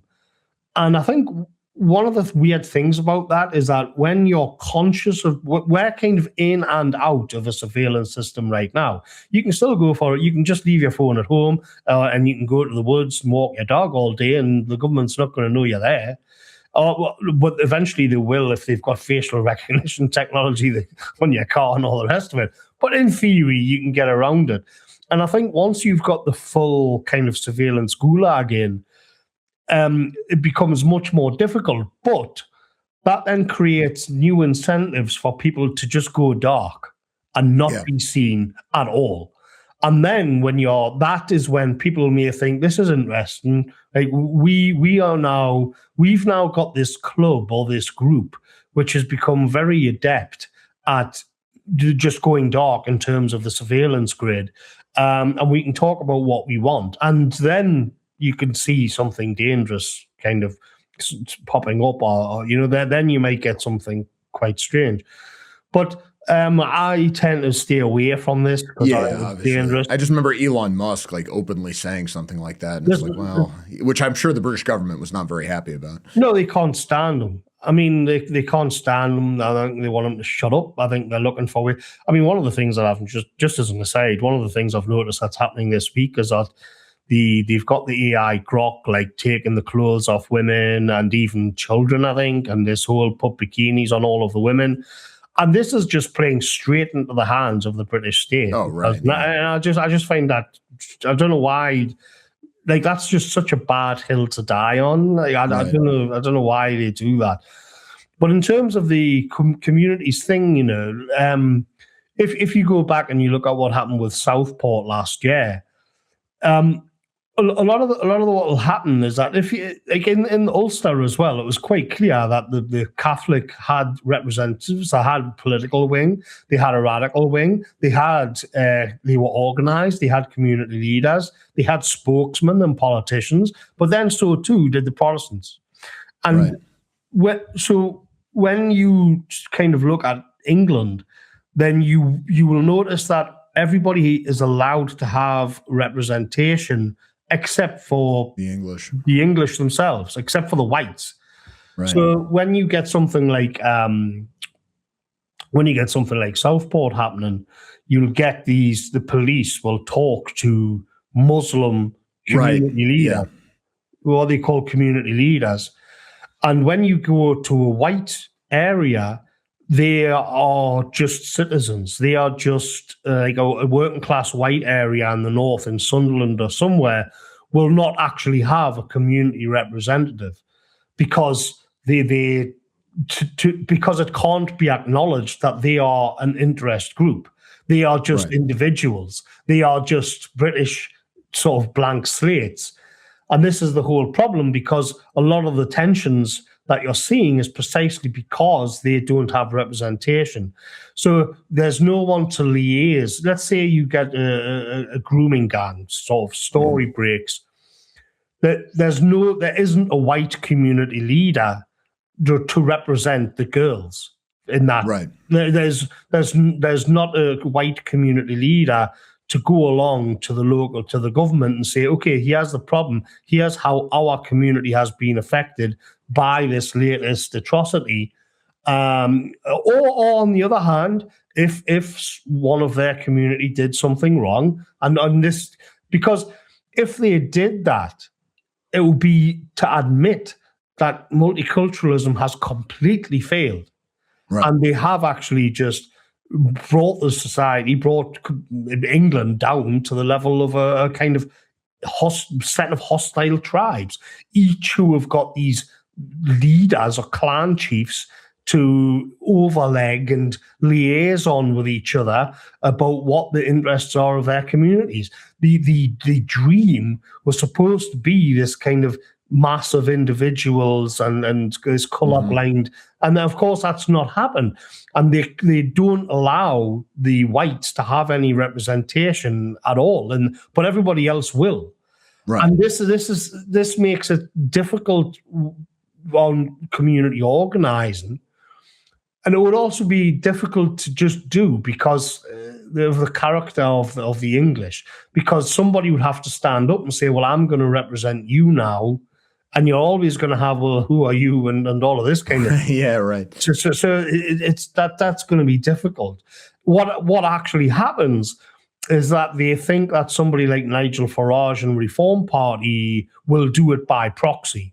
In other words, so you'll get a populist party or someone like Boris Johnson, for example, and it'll be like, well, we'll pick up on a few dog whistles here and there, and we'll understand that he is our avatar, he is our representative, and he will take care of our interests, which never happens. It's always coded within of kind of bluff and blather about values, whereas the other groups have got just an out-and-out community leader or spokesman. Right. I mean, arguably, that's what happened with white Americans and Donald Trump, where we got him in. He's there. He's delivered on some things, but it's not the same thing as having a guy who's explicitly advocating for your community. And certainly, I think Farage is in some ways more, how do I put this, more individualistic and more wedded to certain neoliberal themes than even President Trump is. But obviously, there's a lot of problems because there are so many criticisms. I think you had a really good one about Farage maybe a year or two back, where he basically annihilates any force to the right of him. He's actually quite good at it to the point where it's got to be deliberate. And yet, at the same time, there just seems to be no alternative. I mean, I think there's people talk about Rupert Lowe, but he's the only one I can think of as far as somebody in the political system. And so when there is a general election, even though that may be years away, it does seem like this is where you end up with Prime Minister Nigel Farage, as unsatisfying as that might be. Is that something that's going to be the safety valve where people say, okay, we won, and then they just sort of go back to sleep? Or do you think that having Farage in there will be sort of an accelerant in a lot of ways because he's going to try to do these things and you might get resistance that puts the political system into a real crisis? It depends. I mean, I'm not the biggest Farage fan. As you say, I mean, you know, he's ruined. Was it it was a quote that I pinched off somebody else somewhere, but I think I did pay lip service. But basically, he's ruined more right wing careers and hope not here. Yeah, it's unbelievable. And you know, Rupert Lowe was in Reform. Rupert Lowe's founded his own foundation. He's an independent now because they kicked him out of Reform, basically because he was getting too popular. Right. And I don't know what Farage will do because, unlike the Labour Party are massively unpopular. I think Starmer's got like a popularity of like 10% or 9% or something. It's just so low. Yeah, it's the most unpopular government in British history, I read somewhere. Yeah. In terms of just insofar as you can measure these things, as far as the polls go. Yeah, but the bureaucracy will, by and large, be on side. And so they can get things done. So if they want to reduce, it sounds weird, but if they want to reduce immigration, which it looks like they are going to do, I think just to stabilize the country, if for nothing else, then they will actually get that done. They can actually push a button and it will work. Now, when Farage comes in, they won't have any of that. Right. They won't have any of that. It'll be a bit like Trump on his first term, I think. Yeah. Unless he's learned, unless he's been watching and learning. But when I look at the people that he's gathering around him, I'm just not impressed. But one of the things I do say to people in Britain is that, again, it comes back to where I began, where when you're with your family and friends and you're looking at this just with your real life and the real world, not on the internet, the fact is that Reform have got all of these like sort of young Zoomer counsellors, and they're going to be like, you know, they'll like follow us on Twitter or read my blog or whatever. They're in our space, they're in our milieu, and they're going to be the local councillors for Reform. So even if you hate Farage, even if you don't trust Farage, there's this kind of new generation emerging in England, which are our lads, basically. And so if your local council has an election, that can be and you choose one of a Reform councillor, that can mean the difference between having an asylum seeker hotel placed there or not. Just these basic sort of bread and butter issues. The fact is, even if you don't like the leadership in Reform, or down on the bottom level, where, you know, your kids have to walk the streets and go to school, or, you know, your daughter has to walk past the local hotel, it can make the difference if you've got one of these Reform Zoomer councillors in or not. That's how I see this is going to go. And I see a lot of activity in young people, men in their young, early 20s, seem to be full of energy at the moment in England, and I quite like it. There's like the Rupert Lowe's, there's a few of them surrounding him, and I think what's interesting is that because of the censorship. I wrote about this a while ago, and I called it Becoming Spectre. And I feel like because the suffocating effects of censorship in Britain, and we've had it for quite a long time now, is that what it created was that the first wave of people got kind of taken out the equation and filtered out, and there was this really rough time. And I think you've got people popping up now who've always learned to watch their language. You know, I mean, Jonathan Bowden spoke about this, where Jonathan Bowden was saying in one of his speeches that he knows that there's going to be more censorship coming, and this is like, you know, in 2008 or whatever, and it's like I have to pitch what I'm saying over the heads of the censors, and I notice a whole generation coming up on the right now in Britain who will never get caught on hate speech charges. And they can always swerve very delicately. They can always hide their power levels, and I find it very encouraging. I quite like it. They're very adept, and I like the idea of you know, that there's a phrase on one of the Daniel Craig James Bond movies when they realize what Spectre is for the first time, and the fella's he's shivering and he turns around and he says, "You have to understand, they've got people everywhere." And I know it sounds kind of melodramatic and everything, right? But that's actually an outcome of when you make an out-and-out political organization, the BNP 2.0, when that is pretty much outlawed and everybody's had their careers destroyed, their bank accounts closed, what you do is say, okay, well, we can't actually come straight out in the open and challenge the system. And so you create a kind of incentive for people to just wiggle in and keep their mouths shut and turn little dials quietly and meet carefully and all of this, and always know how to answer without getting into trouble.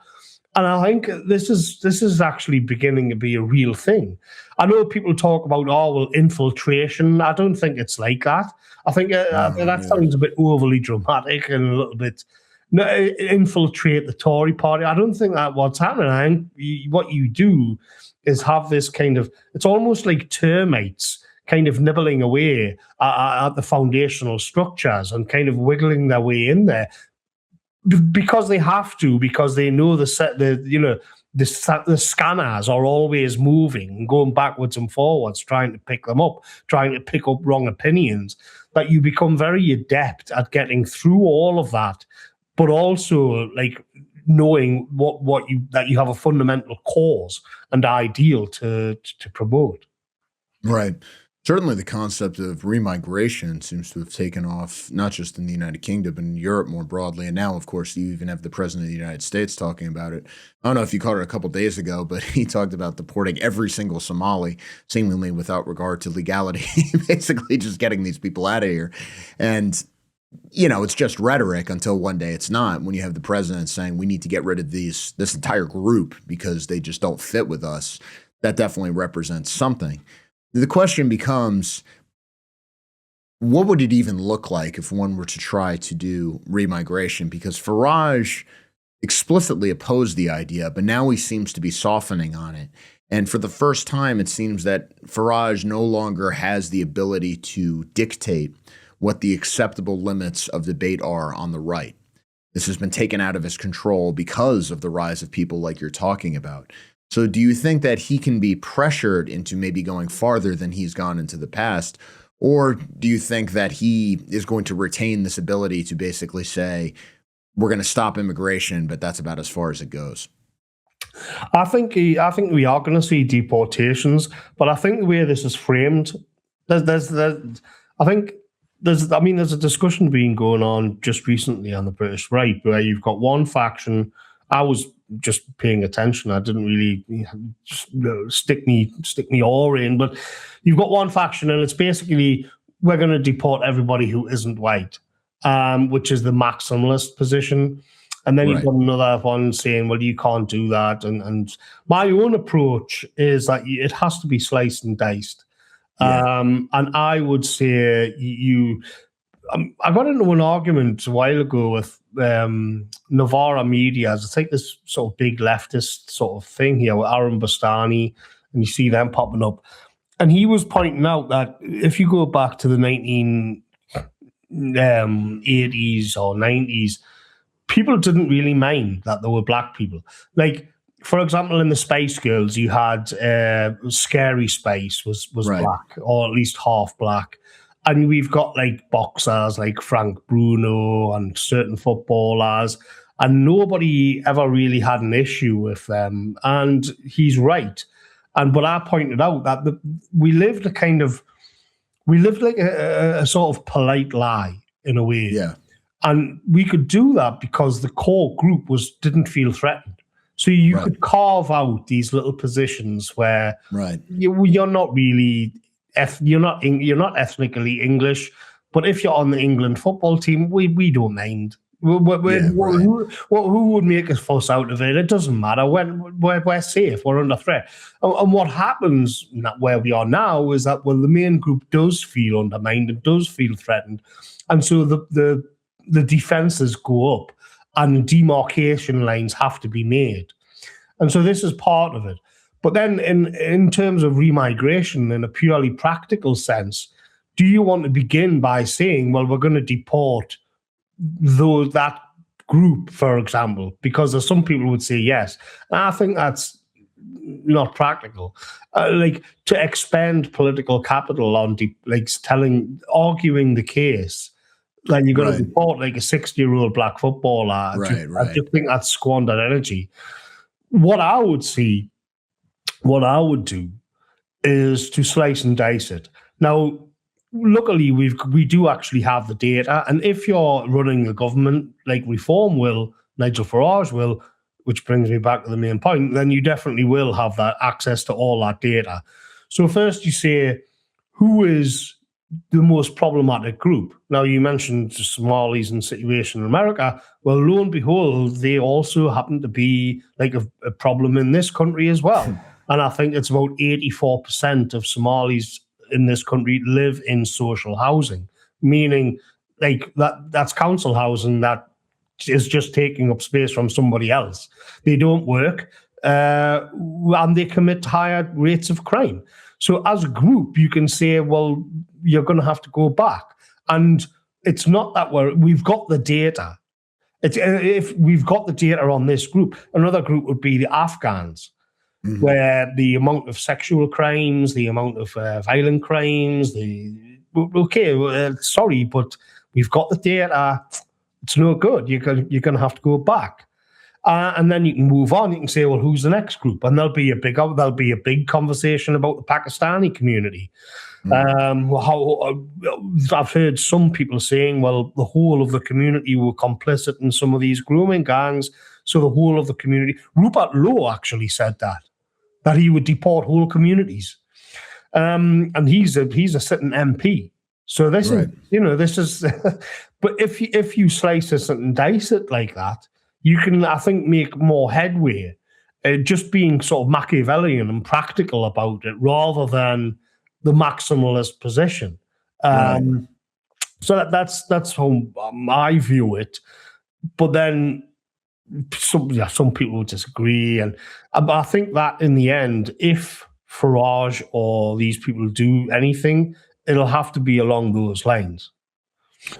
Yeah, I think the kind of like salami tactic is the best way to do it. You find the most unsympathetic groups, you do that, which of course drains the numbers and makes it politically feasible to do more things. You gain an experience, you're able to do more stuff. I mean, unfortunately, well, we'll see. And what the president is doing now is sort of the opposite approach here. We're just sort of going in, waving guns and everything else, going into Minneapolis and rounding up as many people as possible. But then again, there's something to be said for that sort of optical approach, because then you drive self-deportations, which of course is the big thing all along. If you can just get these people to leave voluntarily, or even maybe give them a token payment to go away, that saves you the trouble of having to round them up. And so we are ending up with a net loss of migration for the first time in like 50 years in this country. And the economy is still growing by more than 4%, which basically gives the lie forever to the idea that you have to have mass immigration in order to grow the economy. I think the UK economy was like 0.1% last quarter. It's train wreck. It's abysmal. It's absolutely abysmal, the amount that all of this costs. I mean, the sort of that approach is a little bit like how Napoleon fought his battles. You do it in detail. You do it one battle at a time and grind them all down like that.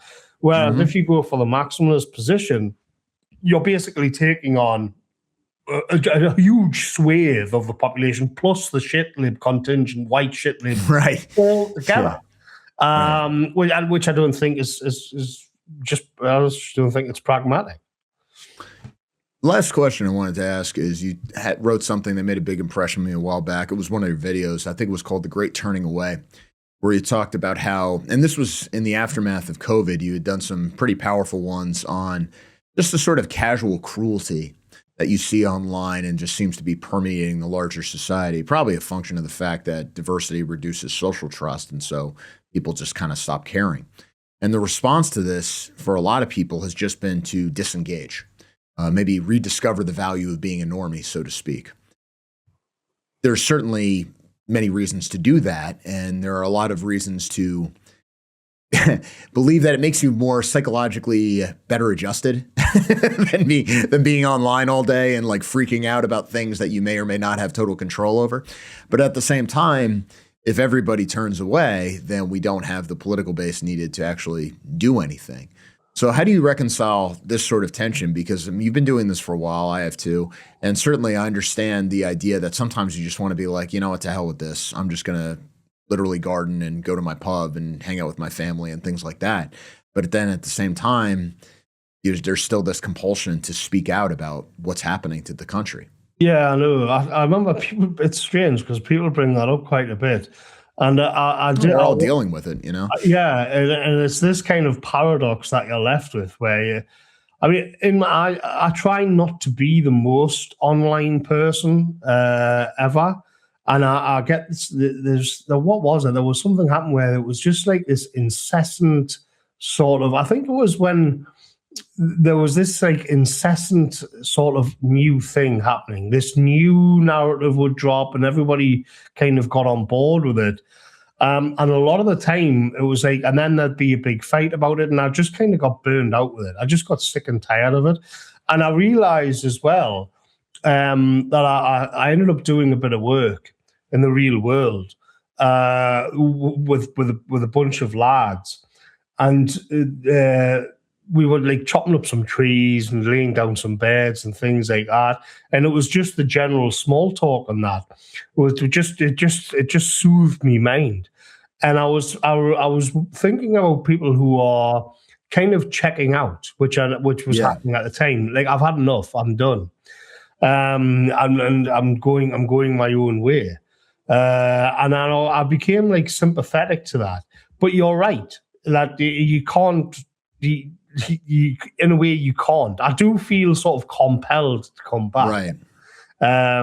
For the take, for the fight, if you like. And part of it is because this is the paradox as well, is that if you do see like a kind of injustice, something that's just wrong, and I think I need to write something about that. I cannot just say nothing as that happens. Like, there'll be a story about some English girl is being harassed or something. And on the one hand, you can say that's just sort of this kind of slop content and everything. And on the other hand, you'll think, well, I've got an audience. Like, I can say what happened here, you know? Why are we going to just ignore this? Are we going to just ignore this horror, or do I just let it drift past?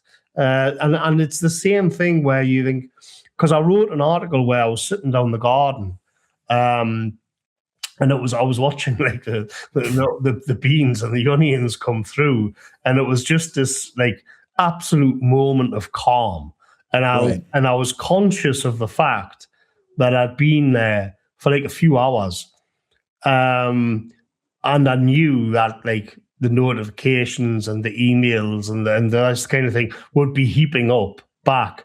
And I was like, just sort of, I just want to have another hour. And eventually, eventually it's like this thing where, you've got to come back to but what's weird is that you're coming back to a fake digital world and leaving the real world, but it's as if it's the other way around, and it's as if the real world is somehow the fake, and there's that kind of thing, and the great turning away is when people become just totally conscious of what is the online world and what is like outside in the real world, and real people. Like, I think again, one of the things that I began to get annoyed with, which was a main thing of the video, was this kind of hatred and contempt for normies, even that name, normies. And I was thinking when I was doing that work, I like them. I like these people. I'm no better than these people. Like I'm at home here. I like it. I'm going to enjoy sinking some beers with them. Well, what am I like? What is this? Like, why have I got to? Yeah. I'm no better than these people. Who am I to call them normies? Or, and I'll be just the general arrogance and hubris of the internet kind of got on my nerves, to be honest.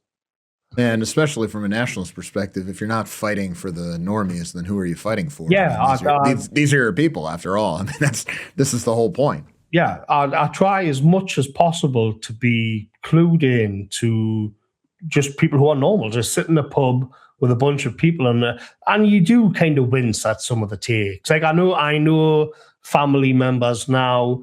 It's kind of strange because the boomers have always. They say they have no idea what they can get away with. It's amazing. But they generally hate. My in-laws hate Donald Trump. My own family, they kind of like him. They get it. But what I find strange is that I can kind of put up with it. It's like what I was saying at the beginning, about coming up with all this radical opinions in front of your family, is that I began to just let the bad takes wash over you, because they are, at the end of the day, your real physical sort of family in the real world.